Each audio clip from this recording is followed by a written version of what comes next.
Hey guys, Chris from Patient Centered Training, and today's video, it comes off the back of a conversation I had with a colleague recently.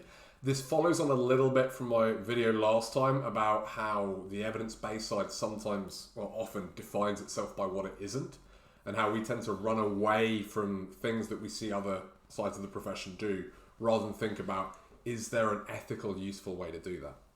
And the topic we ended up talking about was efficiency and treatment times. And you get this kind of divide within chiropractic where the stereotype is vitalistic chiropractors have shorter treatment times, they're more about seeing more people, packing them in close together, and they're going to make more money per hour. Whereas evidence-based chiropractors, we're not motivated by money, and we will have longer treatment times, and we won't cram people in so much. It's a stereotype. I think it's often not as true as we think it is. But the topic that came up around this was thinking about efficiency and thinking about how can we do the best job for the most number of people in an ethical way? And this is something that the vitalists talk about a lot. They talk about how many people they serve. And this is the justification they use is, well, I can serve more people. I can help more people. And they do have a point. You know, obviously there's a bit where the trade-off becomes too great, where the level of care you provide drops. So you're providing not very good care for a lot of people. I'm not arguing that at all. But the point my colleague made was really being efficient is a good thing.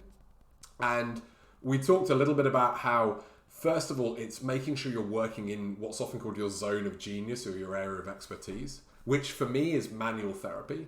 Now, I'm really interested in diet and I'm really a big fan of rehab. I think there's a key parts, particularly for chronic people, to get them better.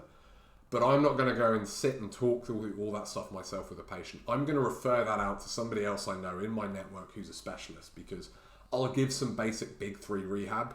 I can give some basic dietary advice to suggest, but I'm not going to sit down with a food diary and I'm not going to spend 15 minutes watching somebody do all their exercises. I can help more people in that time, and it's going to be more efficient if I stick with where I've got my expertise and I then refer out to other people's areas of expertise as needed.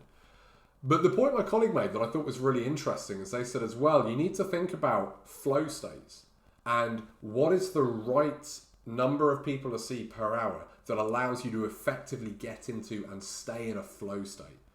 So if you're not aware of that, just search the term flow state. There's tons of research on this. It's when we're at our most productive, we're often buzzed, time seems to fly by, we're just on point.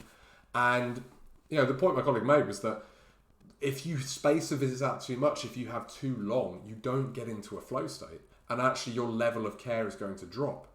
And it got me thinking about this and realizing, yeah, there's been some times, some evenings where I've really got into a flow and it's worked. Somebody's come in, seen what they need, treated them, they've left, the next patient comes in.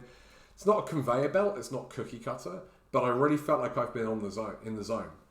And I wanted to share that because I'd never thought about that before, but it's a really key point. And I know when I'm in that flow state because I go home satisfied, time has flown by, and I really feel like I'm given a good level of care. I've really done my best for people today. And one thing to be aware of is if you space the visits out too much, you won't get into that.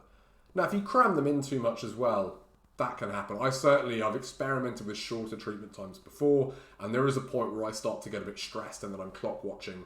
I will not get into a flow state with that. So you need to balance it either side. But like I said, I think in the evidence-based side, we can tend to err too long sometimes. And if we don't hit that flow state, then we're not really going to give our best level of care. So have a think about that. See if that resonates with you. See if maybe you might want to try playing around with that a little bit. It doesn't have to be a big thing. I'm not saying cut your treatment times in half.